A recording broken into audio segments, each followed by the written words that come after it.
Bueno, soy el doctor Marcelo Peche, soy gastroenterólogo y hepatólogo, y bueno, vamos a hablar un poco de este tema que desde el punto de vista de la práctica clínica a veces genera algunas situaciones donde hay eh, demora, si se quiere, en la toma de decisiones. Es importante que tengamos los tiempos bastante presentes para no cometer alguna equivocación o algún error en beneficio del paciente. Y esto tiene que ver un poco con este tema del análisis de lo que es el hepatograma alterado al trasplante. O sea, básicamente vamos a ir viendo durante la charla esta dinámica que existe donde los tiempos a veces son importantes. En el año 2013, la Sociedad Argentina de Hígado hizo una encuesta donde, bueno, la contestaron obviamente muchos especialistas, y se trató de establecer cuáles eran las consultas más frecuentes que se recibían desde la especialidad, sobre todo los pacientes que se derivaban a la especialidad.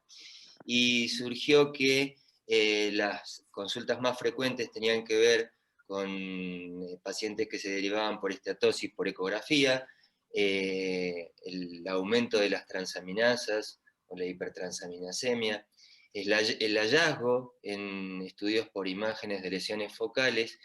Y en mi práctica diaria, la verdad que recibo no pocos pacientes con fibrosis avanzada, o muchos de ellos con cirrosis instalada.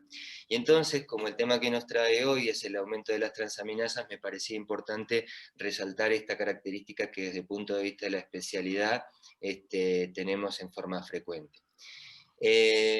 Para hablar un poquitito de esto, sí me parece importante establecer lo que es una variable de tiempo importante desde el hallazgo de un hepatograma alterado al trasplante hepático. Y por ahí, si nosotros analizáramos solamente como variable de tiempo y pudiésemos decir que muchas veces existen nada más que horas, establecidas a veces en horas, días o semanas hasta el trasplante, o de años hasta el trasplante, probablemente podríamos resumir esta clase o esta charla en 3 o 4 minutos, porque la realidad sería que solamente tenemos que valorar una cuestión de tiempo.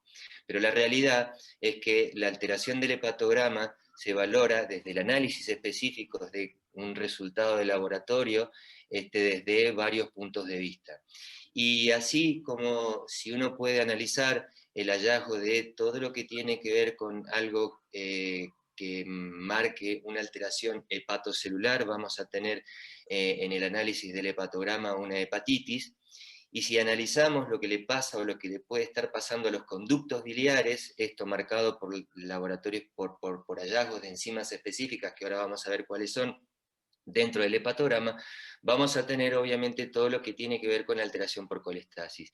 Y si esto lo trasladamos a una línea de tiempo, que es la que establecíamos ahí al principio cuando hablábamos del hepatograma alterado, cuánto tiempo ocurría eventualmente hasta la necesidad de un trasplante, podemos establecer que cuando tenemos un daño hepatocelular claramente establecido por lo que es una hepatitis, tenemos una evolución aguda, una evolución crónica, y que dentro del análisis de cada una, desde la evolución aguda, podemos ir a una falla hepática fulminante, ¿sí? Que obviamente necesita el trasplante hepático, y algo crónico que obviamente, y analizando de nuevo la línea de tiempo, nos va a dar algún tiempo más de evolución, pasando por la historia natural de lo que es la cirrosis hepática, y tiene que ver con la evolución a una cirrosis compensada y una cirrosis descompensada que después va a terminar en un trasplante. Entonces, si analizamos un poquitito de atrás para adelante y vamos directamente a aquellas causas que generan un trasplante hepático, tenemos lo que habíamos dicho, una falla hepática fulminante, que son los episodios que se manifiestan en forma aguda, que se dan en un hígado sano previamente, y donde la instalación de esa alteración o de esa injuria tiene un tránsito rápido. O sea que vamos a estar hablando entonces, desde el hepatograma alterado al trasplante, de una situación de tiempo que va a ser en horas, semanas, en horas, días o semanas. Pero mientras tanto, si hablamos de aquellas cuestiones que son crónicas y que tienen una instalación más lenta de injuria hepática, el desarrollo va a ser más lento y obviamente esto tiene que ver claramente con lo que es la cirrosis. Ahora, si nosotros tuviésemos la oportunidad en cualquier situación de analizar si se trata de algo agudo o crónico, tendríamos que saber exactamente o tratar de saber la etiología, las complicaciones de cada una, porque claramente podemos tener pronósticos diferentes. Como hablábamos entonces de la existencia de daños hepatocelulares y de daños que generan daño hepatítico y de daño que genera colestasis, en el hepatocito, ¿sí? Tenemos mejor dicho, en el hígado, tenemos dos escenarios que pueden estar alterados y que pueden generar ese deterioro que puede llevar al trasplante.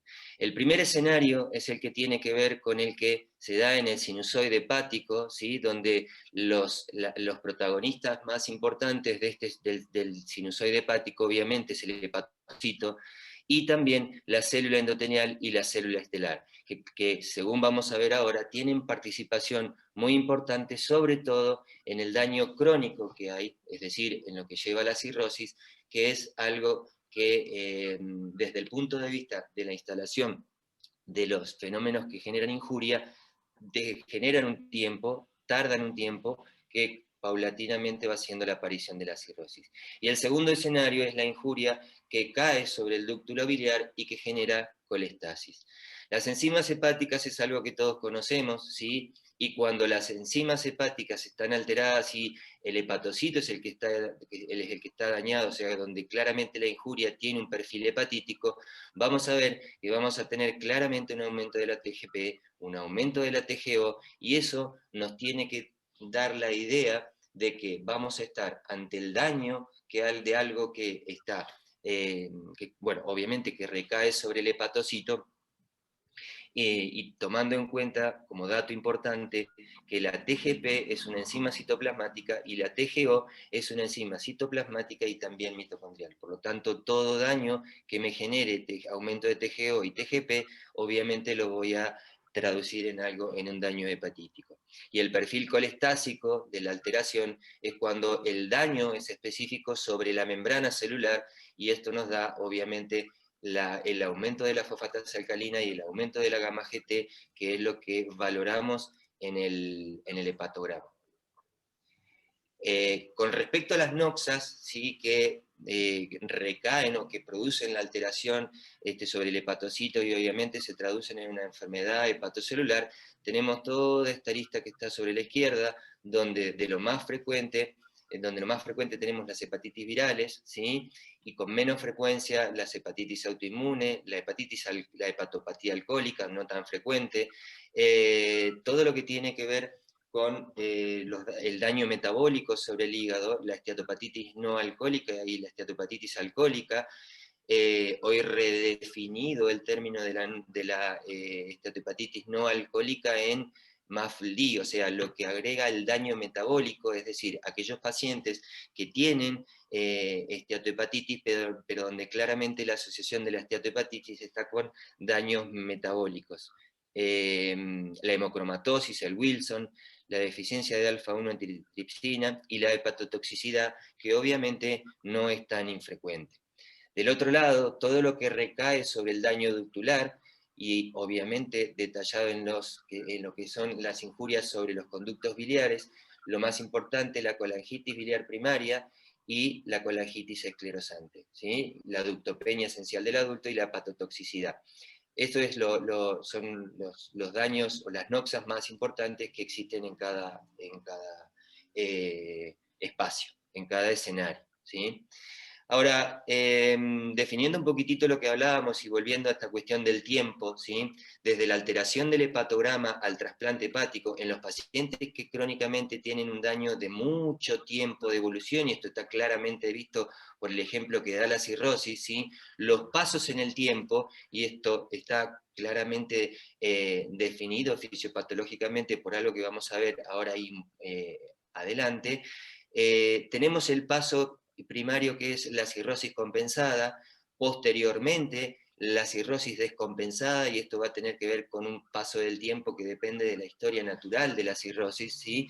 Y obviamente la necesidad del trasplante. No todos los pacientes que tienen cirrosis necesitan un trasplante, pero sí aquellos que se descompensan. ¿Y cómo es lo que tiene que ver con la fisiopatología del paso de un hígado normal a la cirrosis? Básicamente, cuando yo tengo una injuria crónica que cae sobre el hepatocito, ¿sí? Sobre el hígado sano, la primera modificación que existe es la desaparición de las microvellosidades en el hepatocito. Eso genera una situación de alteración de intercambio entre lo que es el hepatocito y todo lo subcelular que coincide con el espacio de Dis, ¿sí? Donde están los capilares fenestrados, que es donde se hace el intercambio específico de todo lo que tiene que detoxificar el hígado. Eso genera la desaparición de las fenestras, ¿sí? Genera una alteración, una hipoxia, que hace que que las células estrelladas, estas células que tienen claramente forma de estrella, cambien su forma, liberen gránulos de vitamina A que tienen en su interior hacia el espacio de Dis, y eso genera la formación de colágeno, que en su forma de depósito empieza a alterar todo el espacio subcelular, y eso genera formación de nódulos, y con la formación de nódulos, obviamente, la generación de fibrosis, y atrás de la fibrosis, microtrombosis, que encierra un círculo cerrado donde va a persistir, a perpetuarse la hipoxia, que va a generar o seguir generando depósitos de colágeno, y con el correr del tiempo la instalación de modificación de fibrosis, ¿sí? Que con el correr del tiempo va a terminar en un hígado cirrótico. Claramente, esta es la diferencia que existe entre un hígado normal, a la izquierda, y un hígado cirrótico, donde ustedes ven cómo es la formación por el depósito de colágeno que existe de los nódulos, que son los que terminamos viendo en lo que es la macroscopía claramente cuando vemos una ecografía, por ejemplo. Eh, Analizando entonces un poco esto que tiene que ver con la historia natural de la cirrosis, pasando por lo que es la cirrosis compensada, eh, lo que se establece, ¿sí? Es que aproximadamente hay un 15 a un 30% de pacientes que pueden tardar hasta más de 10 años para que la cirrosis compensada pueda descompensarse, entendiendo como esto que no es una regla estricta, que los pacientes que tienen una cirrosis y que está perfectamente compensada, en algún momento de la vida se vayan a descompensar. Es este grupo de pacientes que pueden pasar específicamente a esto. Existe una larga evolución, una excelente sobrevida, un curso asintomático, aunque no por asintomático no debe estar fuera de control del especialista, es precisamente acá donde tenemos que actuar para que este grupo de pacientes nunca se descompensen, ¿sí? Y cuando la enfermedad, o mejor dicho en este caso la cirrosis, entra en un periodo de descompensación, corta es la evolución que le da a la sobrevida del paciente, precisamente esa sobrevida es muy pobre y cursa sintomáticamente con muchas situaciones que generan lo que son las complicaciones mayores de la cirrosis, y que establecen esas complicaciones la indicación de un trasplante. Yendo específicamente entonces a lo que es la indicación de un trasplante, 4 grupos son los que clásicamente se definen como aquellos que tienen indicación de trasplante. La cirrosis compensada, que es de lo que estamos hablando, la falla hepática fulminante, que es lo que vamos a hablar un poquitito más adelante, y los tumores irresecables, o los tumores hepáticos y enfermedades metabólicas, que no van a ser parte de esta charla, pero bien vale la pena que lo tengamos en cuenta cuando analicemos la necesidad de un trasplante. Hablando entonces de la cirrosis descompensada, estas son las complicaciones mayores que nos deben hacer generar al menos el interrogante para pensar si un paciente tiene indicación, o tendría o podría tener indicación de trasplante. Es bastante frecuente, y esto es lamentable, y esto obviamente tiene que ver con el desconocimiento, y para eso está bueno que desde la especialidad se recomiende fuertemente todo aquello que pueda ser pueda prevenir la eventual aparición de complicaciones mayores en pacientes con cirrosis, y por eso, insisto, debemos trabajar fuertemente para que se reconozcan cuáles son las complicaciones mayores de la cirrosis, y poner siempre a los pacientes ante la posibilidad, al menos, de ser evaluado por un especialista o por un centro de trasplante. Y entonces tenemos la citis refractaria, el síndrome patorrenal, la encefalopatía portosistémica, las infecciones bacterianas, el síndrome hepatopulmonar y la hemorragia digestiva, que tiene que ver con hipertensión portal, puede ser por varices esofágicas o por varices gástricas. Y también existen complicaciones mayores, pero del otro escenario, ¿sí? Del que le pega específicamente, o de la injuria que le pega específicamente, por decirlo de alguna manera, a lo que es el dúctulo biliar. Y tenemos entonces aquellos pacientes que tienen prurito refractario, progresivo aumento de la bilirrubina, colangitis bacteriana asociada a un hígado que esté crónicamente enfermo, como por ejemplo pueden ser las colangitis esclerosante primaria, donde a veces los hígados no están cirróticos, pero el desarrollo de esa enfermedad agrede crónicamente al hígado con colangitis y muchas veces los transforman en pacientes potencialmente candidatos para trasplante. La osteoporosis, la hiperpigmentación y la xantomatosis son situaciones asociadas que a veces pueden llegar a considerarse como complicación y que puede generar el análisis para un trasplante. De la colangitis esclerosante primaria y de la colangitis biliar primaria, ¿sí? Clásicamente son las dos causas más importantes de las colestasis crónicas que pueden generar la instancia de un trasplante, y las indicaciones pasan como cualquier cirrosis, ¿sí? Cuando ésta se descompensa, cuando los pacientes tienen ictericia, ¿sí? De difícil manejo, ictericia progresiva, aumento, ¿sí? Y pacientes con prurito intratable o astenia y fatiga, que son claramente indicación de trasplante. A veces es difícil poder, y esto tiene que ver con los scores que se utilizan para poder considerar el trasplante para un paciente, que los pacientes con colestasis puedan acceder rápido a un trasplante, pero eso es resorte de otra charla y tiene que ver específicamente con los métodos que se utilizan para que los pacientes puedan llegar a un trasplante. Es interesante analizar, cuando uno analiza curvas de sobrevida, qué es lo que pasa con la cirrosis compensada y con la descompensada, porque esto también es muy importante cuando uno lo tiene en cuenta y lo tiene en la cabeza, tratar de saber o tratar de, por lo menos, interpretar si un paciente tiene o no indicación de un trasplante hepático. Y entonces, ¿qué es lo que es importante que sepamos?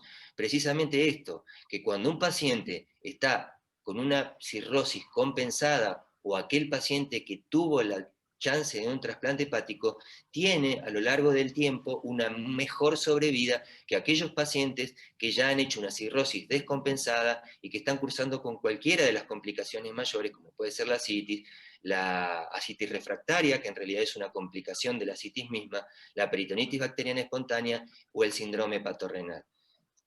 Sacamos de acá el sangrado varicial porque específicamente es otro el mecanismo de presentación de complicación.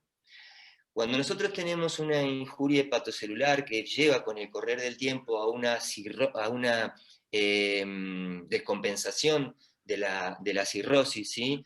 Tenemos score pronósticos en el análisis de la cirrosis que nos permiten saber cuándo un paciente puede estar cerca o lejos de un trasplante. Y esos score pronósticos son los que desde la práctica diaria se utilizan, son el CHILD y el MEL, ¿sí?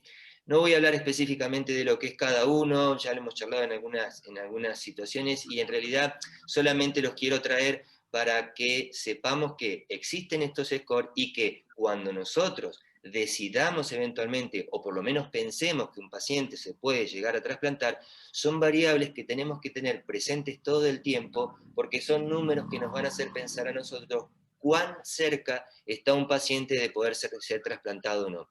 Y esto, por ejemplo, ahora hay muchísimas aplicaciones donde uno se puede, que las bajamos en el celular, y uno puede, cargando los datos, ahí se ve, de acuerdo a los datos que tenemos, cuál es el MEL que tiene el paciente, y entonces es lo que me va a permitir a mí saber, básicamente, solamente valorando el MEL, rápidamente me pongo en el contexto del paciente, no necesito saber exactamente todos los detalles, sino es un paciente que, de cara a la posibilidad de un trasplante, es un paciente que con 25 de ml, como en este caso, el caso del ejemplo que les traigo, es un paciente que hay que pensar claramente que está con una cirrosis descompensada y que es un paciente que tiene que ser al menos valorado por un centro de trasplante.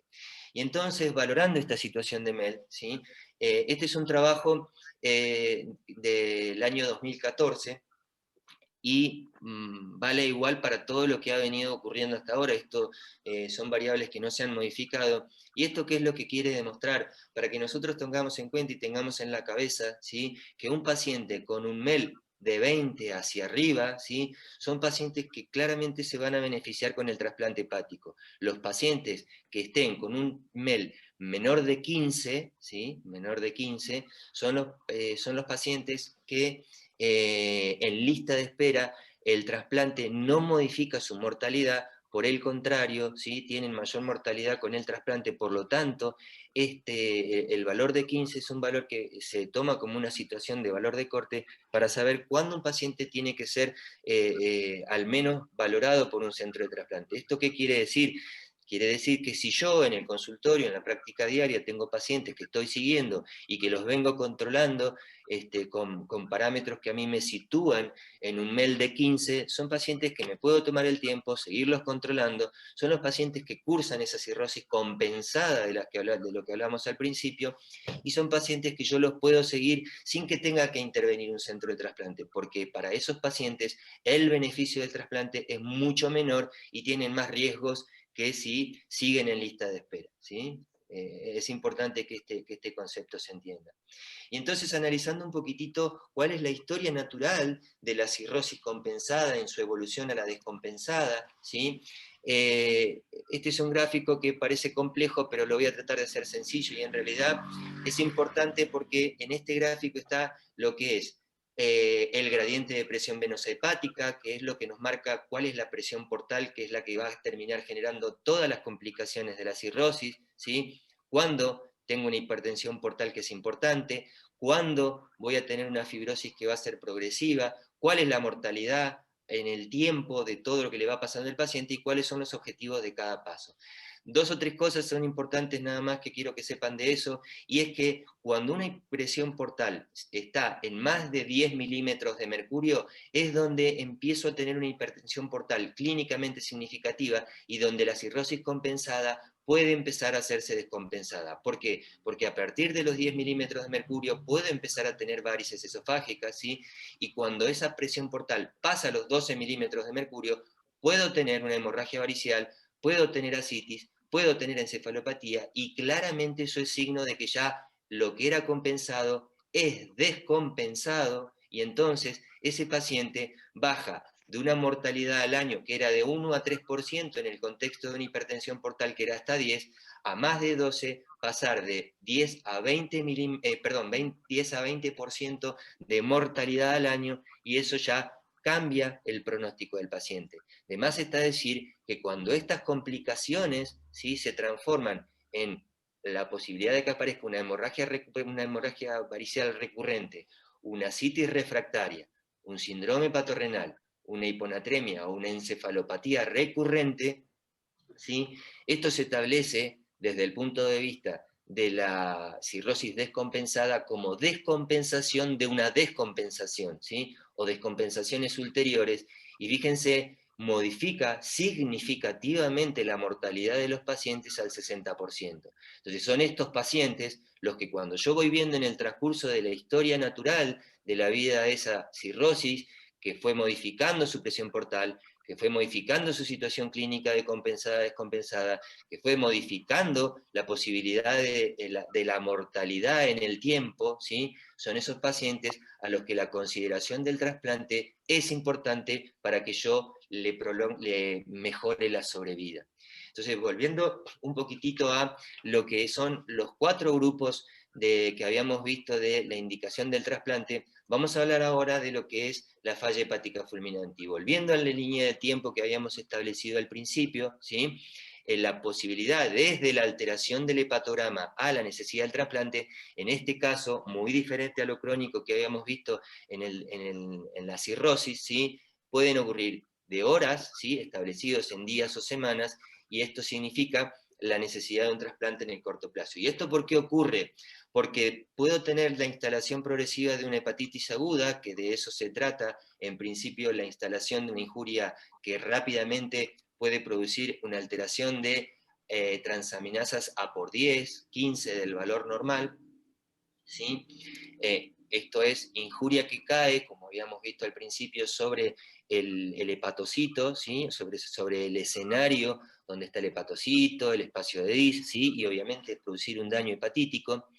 Pasar a una hepatitis aguda grave cuando a ese aumento de transaminasas, el tiempo de protrombina, que es lo que me marca la síntesis hepática, ¿sí?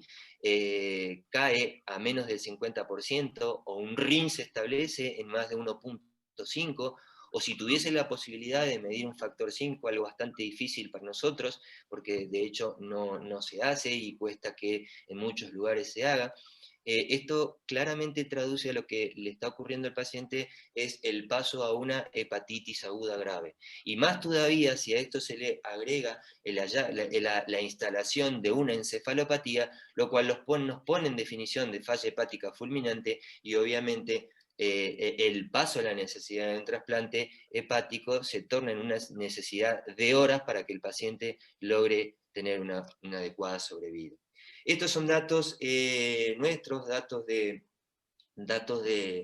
nuestro país, ¿sí? Esto es de un grupo de el Hospital Austral, donde en realidad se los traigo para que vean que cuando nosotros hablamos de una falla hepática fulminante, fíjense, la mayoría de los pacientes que están presentados en este trabajo, y donde si uno quisiera valorar específicamente cuál es la causa, ¿sí? La mayoría son casos donde la etiología es indeterminada, ¿sí? Y esto es un dato muy importante, porque son pacientes a los que yo no puedo estudiar, porque nos supera en el tiempo la necesidad del trasplante, y son donde muchas veces la etiología al momento del trasplante es indeterminada, y solamente puedo terminar haciendo diagnóstico cuando el patólogo, luego de la valoración del explante, o sea, del hígado que se sacó, nos dice fue tal etiología, o el hígado tenía tal cosa, ¿sí? El resto de las etiologías son de menor cuantía, pero básicamente en la hepatitis fulminante no se encuentra muchas veces la etiología. Y para ir, bueno, resumiendo un poco, ¿sí? Vuelta a lo mismo, porque me parece que esto es muy importante, ¿sí? Todo lo que cae desde el lado del hallazgo, de la alteración del hepatocito, obviamente nos va a producir una hepatitis. Esa hepatitis puede tener un curso agudo, que si se deteriora, hace una hepatitis aguda grave, una falla hepática fulminante, ¿sí? Obviamente me va a generar la necesidad del trasplante, y todo lo que tiene que ver con el daño crónico, obviamente desarrollado por la cirrosis, que primero va a ser compensada y después se va a descompensar, de acuerdo a lo que habíamos visto de lo que es la evolución en el tiempo de la historia natural de esa cirrosis. Obviamente la necesidad final para mejorar la sobrevida es el trasplante. Y con respecto a todo aquello que nos produce colestasis, generalmente es un daño crónico que nos lleva a la necesidad del trasplante.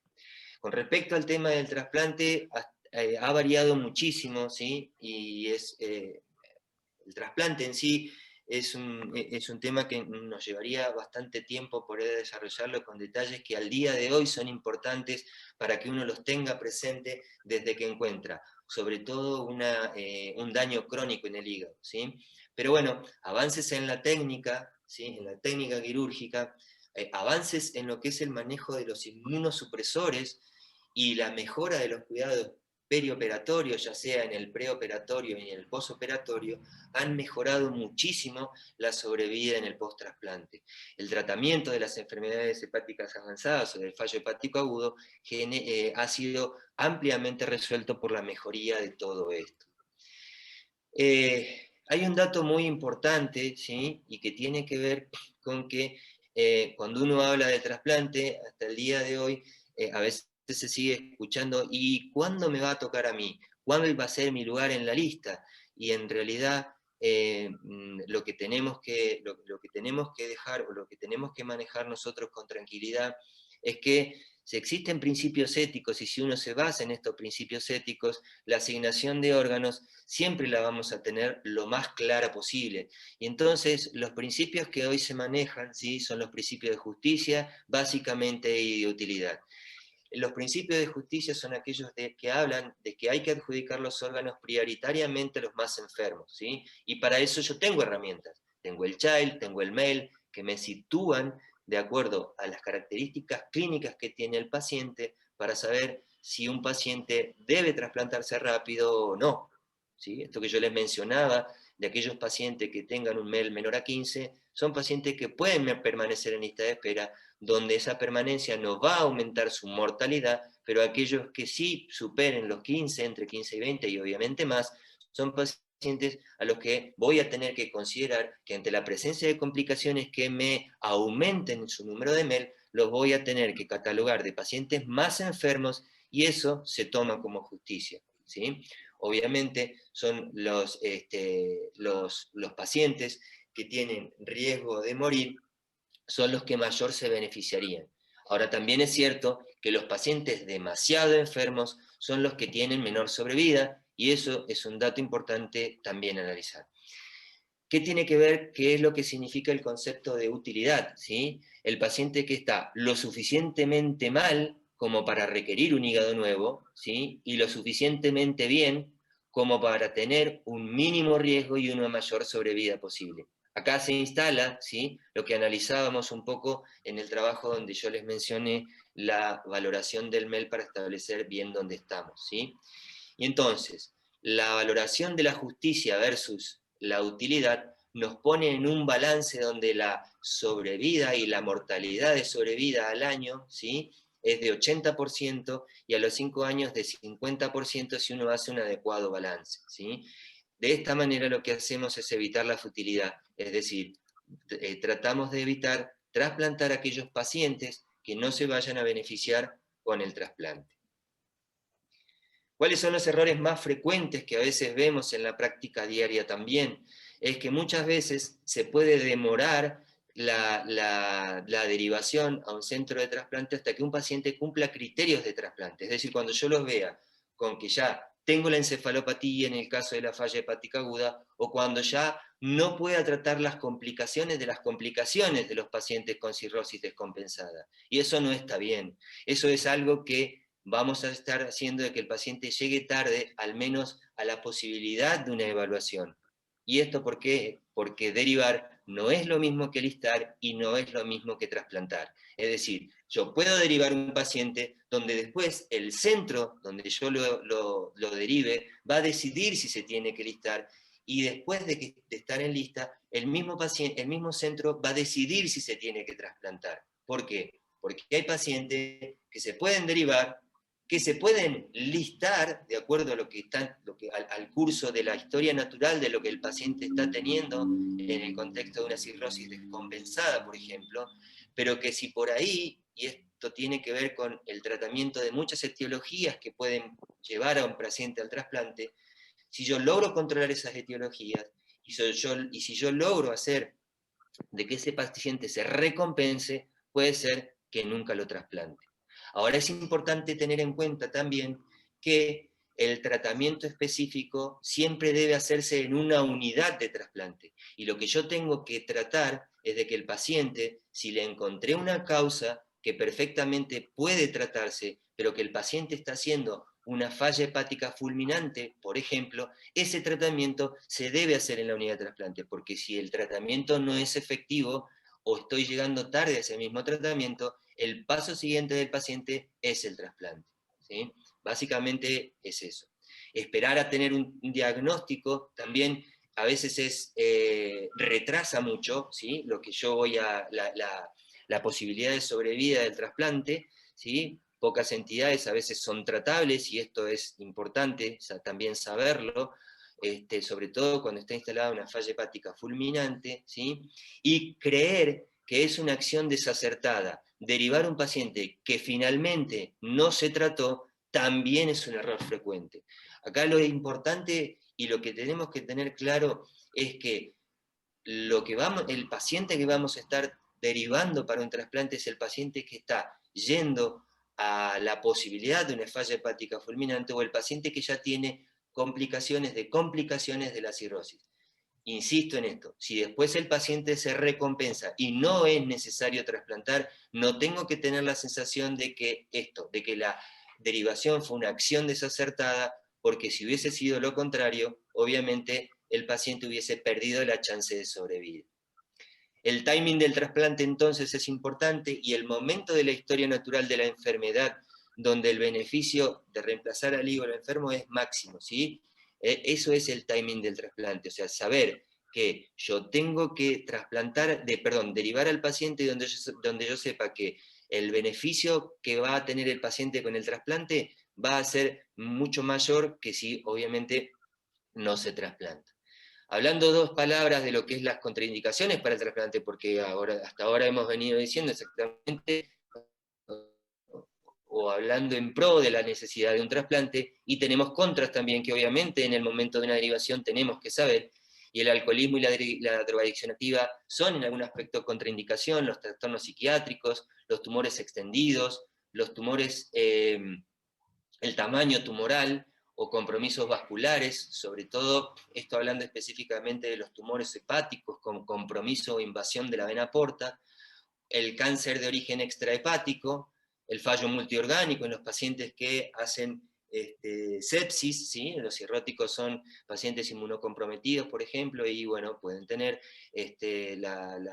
cuando se descompensan la posibilidad de hacer fallo multiorgánico, aunque esto, y para mencionarlo entre paréntesis muchas veces, es un detalle donde algunos centros de trasplante hacen la valoración de aquellos pacientes que tienen un MEL bajo, MEL entre, por ejemplo, 15 y 20, que son pacientes que, ¿qué es lo que se les dice? No, usted se tiene que trasplantar porque está cirrótico, tiene un MEL que es un MEL donde la sobrevida debería mejorar porque no es menor de 15, o sea, de cara a la necesidad del trasplante, pero que está muy lejos igual porque estamos trasplantando, y de hecho es así, pacientes con más de 30 de MEL. Bueno, si los pacientes se infectan y si los pacientes de tener un MEL de 17, 18, 19, 20 pasan a tener un MEL de 33 porque hay algún deterioro hemodinámico que le cambie ese MEL, es posible que puedan inclusive, de acuerdo a la valoración de algunos centros,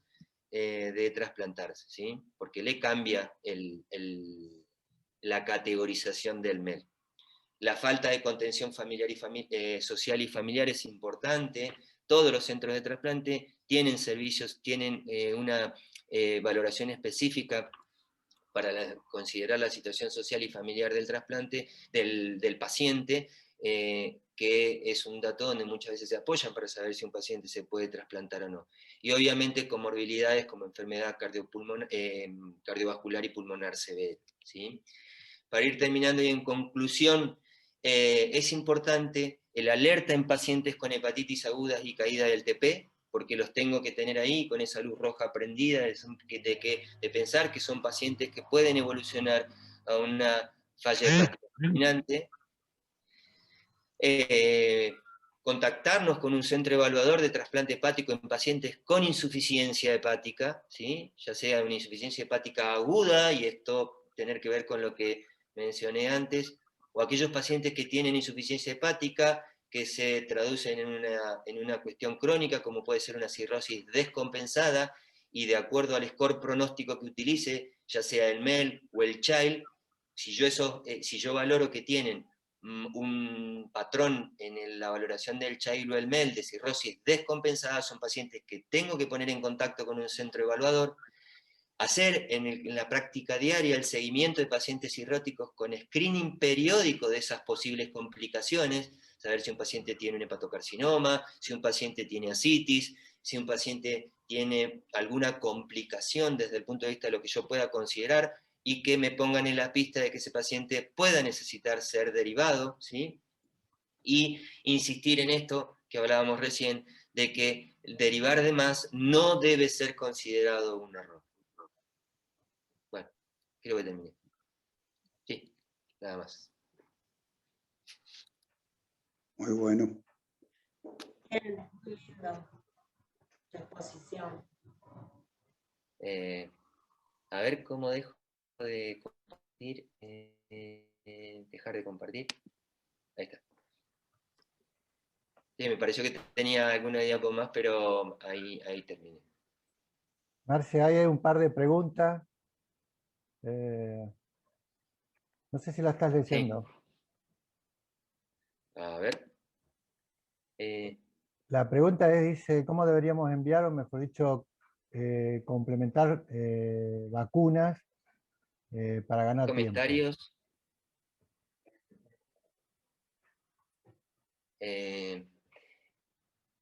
A ver cómo deberíamos enviar, o mejor dicho, qué complementarios vacunas. Acá estoy, porque Ay, Marco, por ahí no se aclaralo. entendió lo que te escribí, pero Marco. sí, ¿cómo van? Sí. Che, ¿todo bien? No, mi pregunta es, viste, estamos siguiendo un paciente, ¿no? Lo estamos estudiando, un cirrótico alcohólico, y bueno, y llega el momento donde uno tiene que presentarlo al equipo de trasplante, digamos. Sí. ¿Cómo sería la forma más completa de hacer esa interconsulta para que el paciente vaya con todo armado y no dilatar esa consulta con el especialista? A ver, en realidad, planteando los dos escenarios, ¿sí?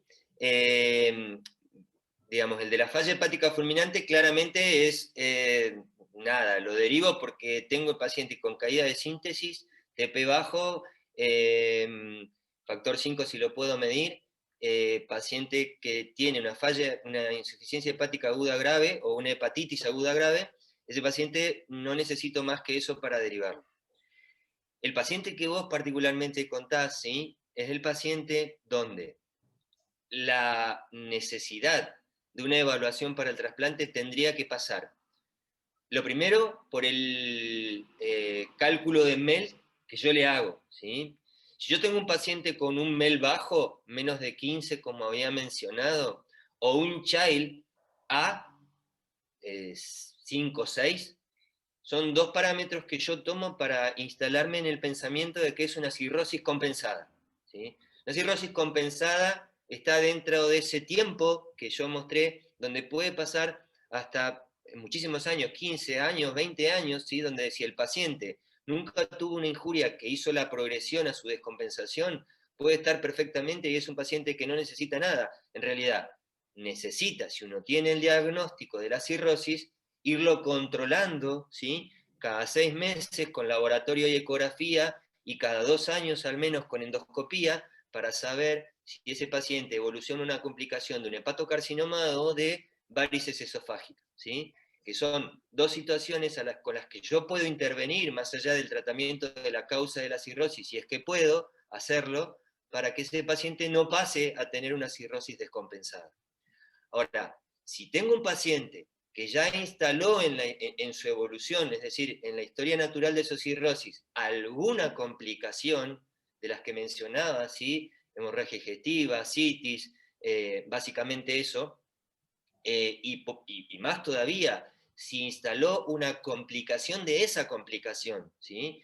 Es decir, ascitis refractaria, síndrome patorrenal, o eventualmente una hemorragia recurrente, ¿sí? Esos pacientes son los pacientes que yo ya los catalogo como que tienen una cirrosis descompensada, y la cirrosis descompensada es lo que tiene indicación de ser evaluado para trasplante. Eso es lo que claramente me tiene que poner en la pista de que ese paciente sea derivado a un centro de trasplante.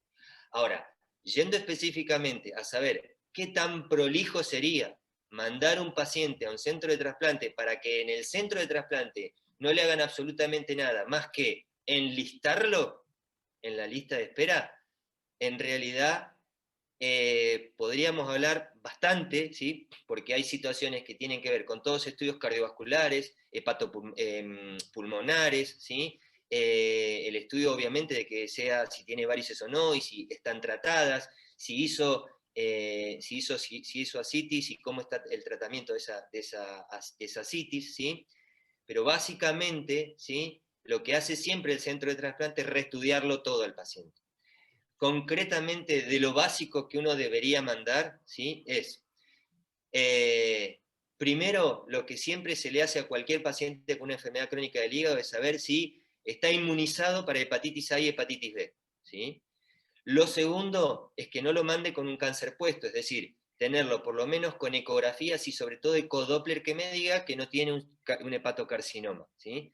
Y si tuviese un hepatocarcinoma, que sea porque yo lo encontré en el screening periódico que le hago, ¿sí? No porque me venga a ver con una masa de 10 centímetros y porque durante el seguimiento que he tenido de años no le haya hecho ninguna ecografía, ¿sí? Entonces, básicamente es tenerlo inmunizado, ¿sí? Tenerlo controlado con endoscopía, que me digan si tiene varices o no y si merecieron tratamiento, tenerlo estudiado con ecografías periódicas para saber si está libre de lesiones tumorales, tener, si puedo, ¿sí? un ecodoppler, ¿sí? Un ecodoppler cardíaco y un estudio pulmonar, ¿sí? Saturar al paciente al mínimo en cada consulta. El síndrome hepatopulmonar es una causa de complicación mayor y entonces la tengo que tener también bajo screening, ¿sí? Y básicamente el control periódico. La verdad, son esos puntos nada más. La inmunización, los estudios cardiovasculares que me digan que el paciente no tiene en principio, desde el punto de vista de lo que yo le puedo hacer, contraindicaciones para ser evaluado, endoscopía digestiva, que donde me diga que el paciente está en condiciones eventualmente de ser trasplantado porque tiene varices en control o no las tiene, y obviamente ecografía para saber si tiene o no nódulos de hepatocarcinoma, ¿sí? Básicamente es eso. ¿Alguna otra Gracias, Marcelo. pregunta? Te hago otra pregunta, ¿te puedo hacer? Sí, No, yo, viste, me quedé con el concepto de el trasplante paracrónico, ¿no? Para pacientes cirróticos por alcohol. Después la verdad que no seguí mucho, pero antes era un tiempo de abstinencia del alcohol de 6 meses. No sé si eso sigue siendo así o se cambió. no, eso se cambió, ¿sí? Eso se cambió un poco a partir de, a ver, no la quiero hacer muy larga, pero está muy buena la pregunta porque uno se encuentra también, digamos, está bueno esto de ver qué es lo que ve uno en la práctica diaria y uno ve pacientes que por ahí tienen el consumo de alcohol instalado o lo han tenido y me ha pasado de que he visto pacientes que me dicen, cuando uno le pregunta ¿y por qué no vino antes? No, porque el doctor me dijo que tenía que esperar un tiempo para que me viera. Y en realidad el concepto específico de estos 6 meses de abstinencia empezó a cambiar a partir de que cuando se empezaron a usar los antivirales de acción directa para la hepatitis C, hasta hace 5 años atrás, poco más, era la primera causa de trasplante hepático en el mundo.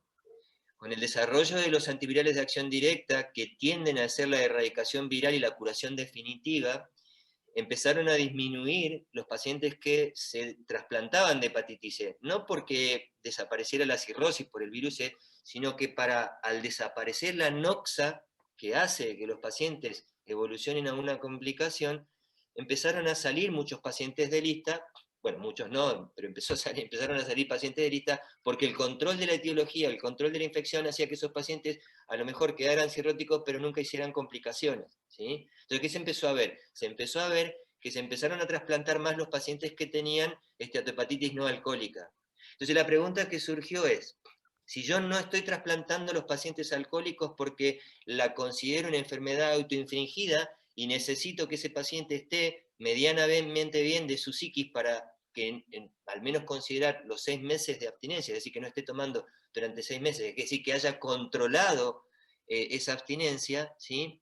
¿Por qué estoy trasplantando a los obesos mórbidos, por ejemplo, que digamos, no tienen como conducta tratar de mejorar su hábito alimentario, ¿sí? Entonces, esa situación puso en la valoración o en la revaloración de aquellos pacientes que de alguna u otra manera controlaban a medias el tema de su adicción al alcohol y eso hizo de que se valorara, ¿sí? O por lo menos se les diera una chance.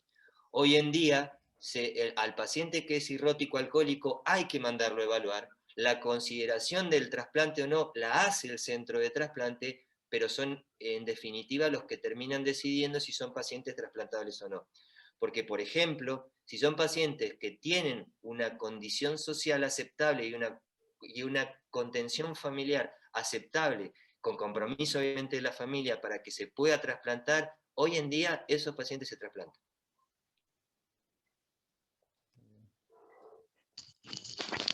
Perfecto. No sé si contesta Sí, la está pregunta. perfecto. ¿Alguna pregunta Está más? clarísimo. El mensaje sería que, está muy buena la pregunta porque el mensaje sería que hoy en día esos pacientes tienen que ser considerados para trasplante. O sea, ha cambiado, está cambiando Ujú. mucho lo que es la indicación del trasplante. Esto no significa que todo el mundo se vaya a trasplantar por la sencilla razón que se está empezando a aumentar la brecha entre la disponibilidad de órganos y los trasplantes y los pacientes que están en lista, pero también, con lo que yo les mencionaba, desde la modificación de muchas situaciones, también se está empezando a tener más órganos, ¿sí? O sea, hay criterios extendidos donde se está empezando a hacer, con algunos órganos, se está a empezar a trasplantar. Un ejemplo cortito para no aburrir, por ejemplo, si yo tengo un donante con virus C o con un virus B, por ejemplo, o un donante no tan raro, o sea, una esteatosis hepática, o sea, un potencial donante, pero que tiene un hígado lleno de grasa, ¿sí? Si se lo voy a poner a un paciente que tiene una cirrosis descompensada, importante, con muchas complicaciones de su cirrosis y que necesita que la presión portal esté bien de manera inmediata para que el paciente mejore todas sus funciones, o el hígado mejore todas sus funciones, son pacientes que necesito, ¿sí?, que su hígado esté bien. Pero hoy en día, ¿sí? Por ejemplo, en el caso de la hepatitis C y la hepatitis B, que yo pueda, si yo le saco al donante ese hígado enfermo porque tiene un virus C o un virus B, se lo pongo a uno que lo esté necesitando porque está con una situación de emergencia para recibir un hígado y no puede esperar, se lo pongo igual y en el paciente que recibe el órgano le hago el tratamiento de la hepatitis B o de la hepatitis C, con altas chances de curación con los antivirales que hoy tenemos. Entonces, lo que antes no se podía hacer, porque no le podía poner una enfermedad a un paciente que ya tenía una enfermedad, o sea, le quiero sacar la hipertensión portal, o sea, o la causa de su cirrosis, y le pongo un virus C o le pongo un virus B. En realidad, eso hoy en día se puede hacer porque tengo la forma, tengo las herramientas, con alta chance de curación en el paciente que recibe el órgano, de tratarle la enfermedad que tenía el paciente, el donador sería. O sea, ese es un ejemplo pequeño de muchas cosas que se están haciendo, ¿sí?, para aumentar la disponibilidad de órganos y poder aumentar también la posibilidad de que pacientes en lista de espera no tengan un tiempo largo en lista y puedan, obviamente, de acuerdo a las chances que yo les dé, mejorar la sobrevida. Marce, una pregunta Clarísimo. perdón. Una pregunta cortita. Cuando vos hablaste de hepatitis fulminante, diste un grupo importante de causa indeterminada. Sí. Lo que quiero, si se puede saber, es cuáles serían las causas esas, porque supongo que después se puede determinar el origen de la hepatitis fulminante. Es decir, ¿son virales, son tóxicas?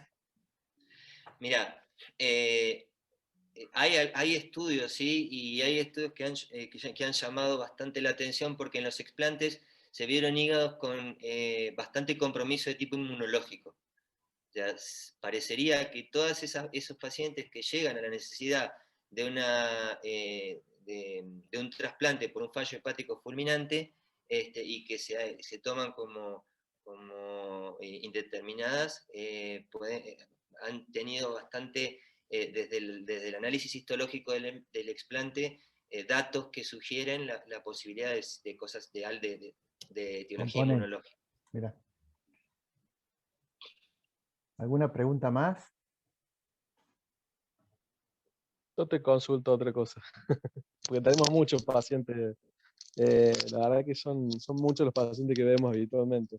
Y hace más o menos un mes me tocó un paciente que te quería comentar rápido, un paciente joven de 42 años, que tenía antecedentes de ingerir alcohol, medio solapado, la familia no lo comentaba tanto, y entra por guardia por una citis importante con ictericia y con estigmas de patopatía crónica. La verdad que él, después en el interrogatorio más profundo, hace una ingesta muy copiosa de alcohol ese fin de semana y desarrolla una hepatitis alcohólica, pero bastante violenta.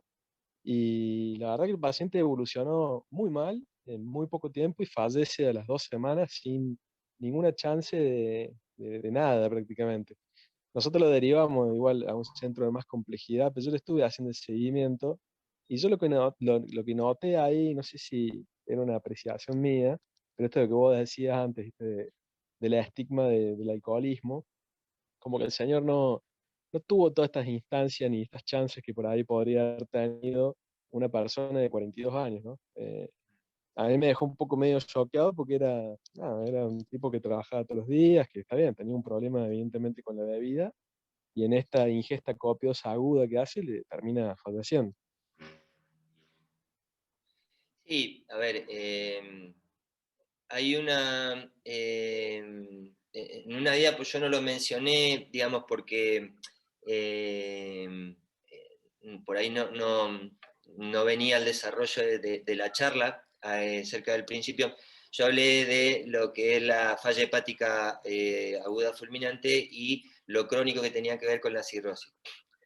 En el medio hay otra, digamos, había otra entidad que es el hígado agudo sobrecrónico, que se llama, que es el acute on chronic liver failure.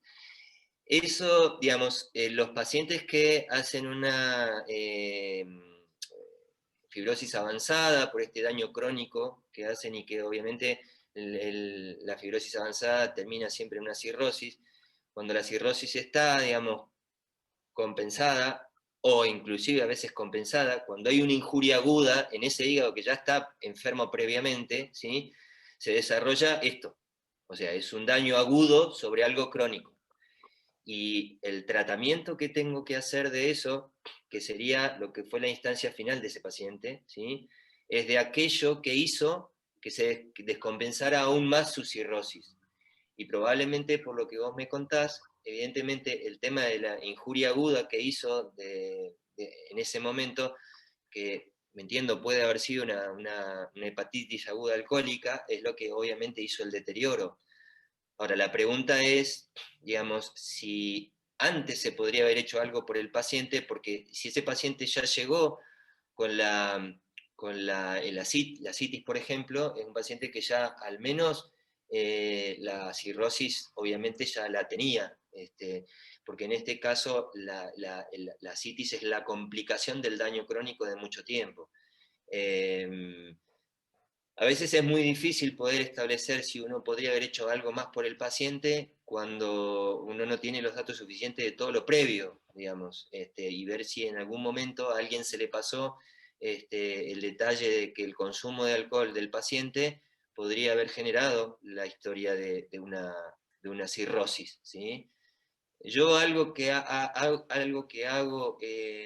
también en el consultorio, pero bueno, eso lo hago siempre también en el contexto de las consultas de patología de cualquier cosa, porque los pacientes que tienen una colangitis biliar primaria y dicen, sí, yo tomo alcohol, bueno, a ver, primero que hay que tratar de aconsejarle que no tome porque es una injuria extra lo que ya tiene, y si toma, calcularle la cantidad que toma, ¿sí? O sea, calcular la cantidad en gramos y el tiempo que ha tomado, porque es un dato extra para que yo sepa qué tan injuriado puede estar el hígado por el alcohol que toma, ¿sí?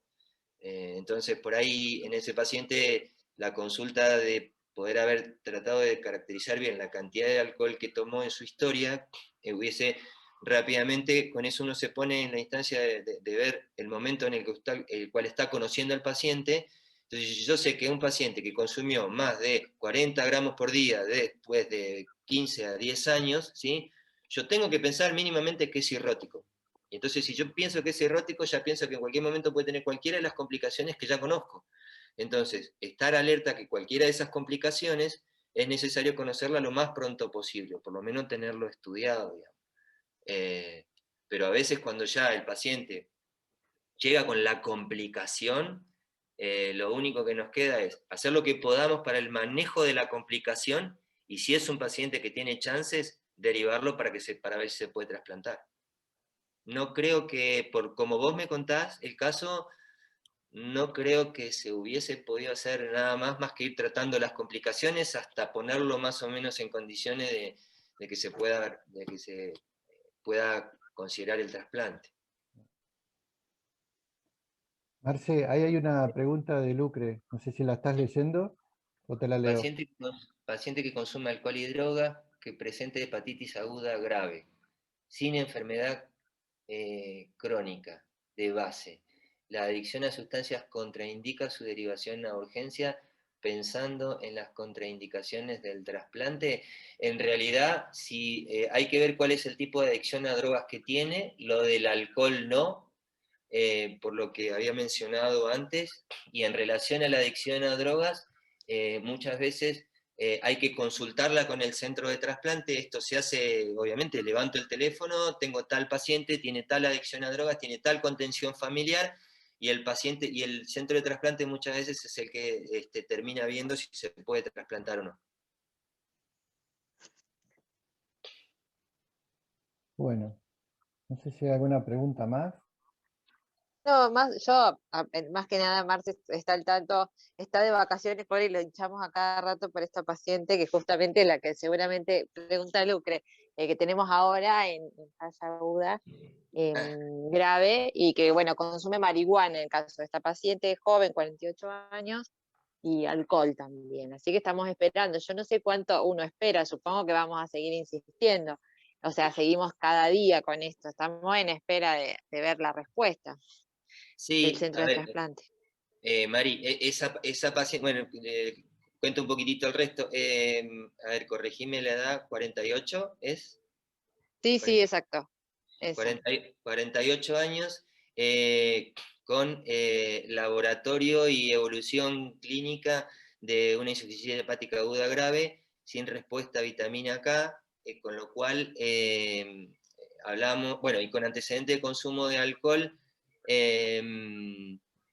más o menos por el cálculo que tiene de lo que es el consumo de alcohol, está en más de 20 gramos día durante por lo menos más de 10 años, con lo cual es una paciente que, analizando lo que hablábamos antes, uno se para en la situación o se para en el lugar donde puede decir que es una paciente cirrótica, aunque tiene una ecografía, o sea, tiene un estudio por imagen donde no nos dice que por ahí que pueda ser cirrótica, con lo cual eso es un punto en contra de mucho de lo que hablamos, pero no escapa a que, digamos, igual pueda tener una falla hepática fulminante. Hay una cosa que no sé si dije, pero es importante, que la falla hepática fulminante asienta en un hígado sano, ¿sí? Cuando yo tengo un hígado cirrótico es todo lo que mencionamos en relación a la cirrosis y a todo lo demás. En este caso, digamos, a ver, poco importa si está cirrótica o no, lo que sí importa obviamente que está con un daño hepático, que si esta paciente agrega encefalopatía se comporta como la posibilidad de una falla hepática fulminante. Y esta chica además tiene consumo del antecedente de consumo de marihuana, pero como único dato que tenemos hasta ahora de todo el perfil, de todo lo que se le ha pedido para estudio, tiene un CMB en un título bajo de IgM positivo, con lo cual es el único dato que tenemos como para eventualmente tratarle una etiología que pueda estar sugiriendo la causa de lo que le pasa. Entonces, bueno, se está en eso, digamos, a la espera de todo el resto. Ahora, es a la espera porque todavía no se pudo derivar, porque esta paciente encaja en el ejemplo que yo había dado de aquellos pacientes que merecen esperar el estudio, el saber qué tiene, saber cómo le va y saber cómo va a andar y todo eso en un centro de trasplante donde, si la evolución es tórpida, enseguida se ponga en lista. ¿sí? O sea, eso es lo que tiene. Tal cual, sí, sí, por eso vamos a seguir esperando la derivación. Mientras tanto, lo que podemos hacer es tratarla desde ya. Igual no hay ganciclovir en el hospital, pero no importa, vamos a ¿Eh? tratar. No hay Ah, ganciclovir en sí, el sí, hospital, sí, ya pero sé, bueno, son detalles ya que sé, ya suceden, sé. cositas nomás. Pero bueno, bien, viene, o sea, el caso viene súper interesante porque, bueno, viene a la charla, obviamente. Pero bueno, Claro. está bueno el dato este de que las fallas fulminantes en un hígado sano, que probablemente esta paciente no lo tiene, como vos decís, que no lo A ver, sabemos. sí, vamos a hacer cortito también porque no quiero aburrir. Vamos a imaginarnos que estamos en un centro donde tenemos el trasplante, la posibilidad del trasplante en la otra puerta de donde estamos.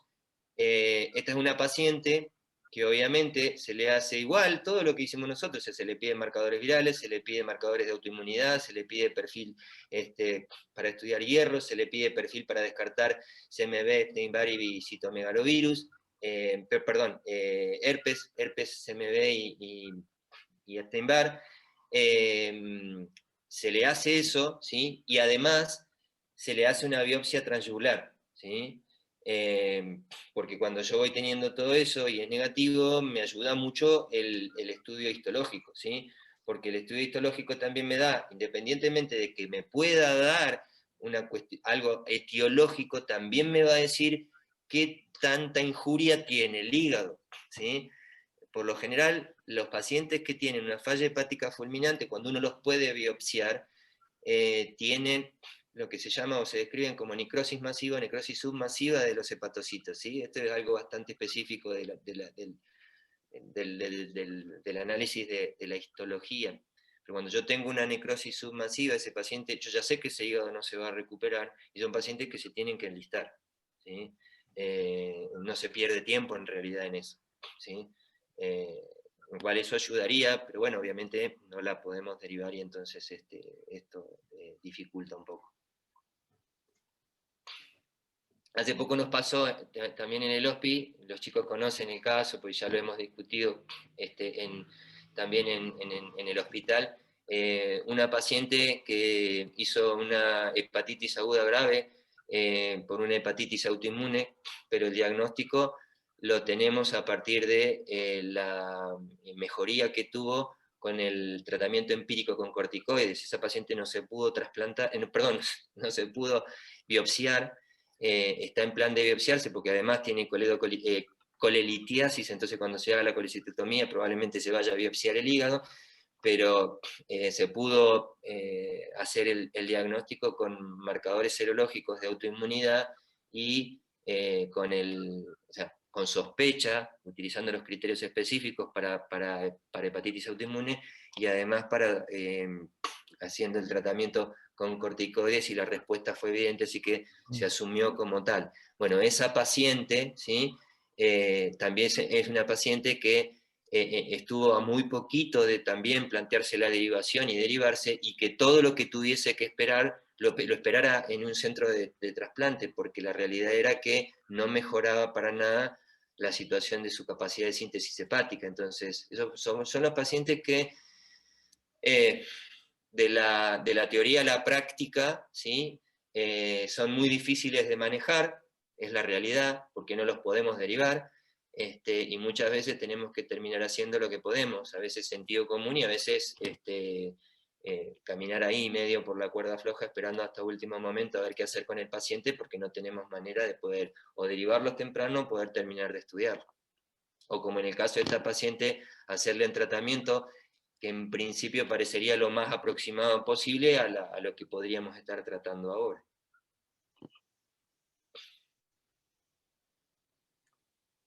Bueno, Marce, la verdad que una charla espectacular, excelente diapositiva. Tenés que enseñar a hacer, Excelente. me tenés que enseñar a hacer diapositivas, son muy buenas. Imagino que debe ser una cuestión de modernidad de computadora también. Pero no, pero muy buena la charla. La verdad que muchas gracias. Y bueno, lo vamos a poner a Massini a que le edite y lo ponga al alcance de los que no pudieron estar. guarde en el cajón de los recuerdos. Ah, Muchas gracias. excelente, muchas gracias a gracias. todos también. Muchas gracias. Muchísimas gracias. Gracias. Muy Muy gracias, muy bueno. Gracias. Excelente. Chau, Chao chau. chicos, chao. Gracias. Chao, chao.